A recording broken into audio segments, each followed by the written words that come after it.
Hi friends, ఈరోజు నేను ఉసిరికాయ పచ్చబడుతున్నాను ఫ్రెండ్స్. మా అమ్మ వాళ్ళ ఇంట్లో చెట్టు ఉంటే కోసుకొచ్చాను ఫ్రెండ్స్. కానీ నేను కోసుకొచ్చిన రీజన్ అయితే కొబ్బరి నూనెలో వేసి కాసుకుందామని. కానీ చాలా కాయలే వచ్చినాయి ఫ్రెండ్స్. అందుకే కొన్ని కాయలు మిగిలిన కాయలన్నీ వేస్ట్ అవ్వకుండా పచ్చడి పట్టడానికి రెడీ అయిపోయాను. నాకు వచ్చిన పద్ధతులు అయితే నేను బాగానే ఎమ్మీగా పట్టేశాను ఫ్రెండ్స్. మామూలుగా అందరూ ఇప్పుడైతే నిమ్మకాయ పిండుకుంటున్నారు ఫ్రెండ్స్. కానీ నాకైతే చింతపండు రసంతోనే చాలా ఇష్టం. అందుకే కొంచెం పని ఎక్కువైనా నేను చింతపండు రసం ఉడికించుకొని కలుపుకున్నాను. చెప్పాలంటే నిమ్మరసం ఈజీగా అయిపోద్దని దానికి అలవాటు పడ్డారు ఫ్రెండ్స్ జనాలు. కానీ ఈ పులుసుతోని ఎమ్మీగా టేస్టీగా అద్దరిపోతుంది. నాకైతే పచ్చడి చాలా చాలా బాగా కుదిరింది ఫ్రెండ్స్.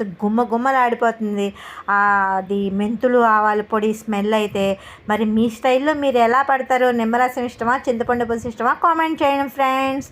Bye friends.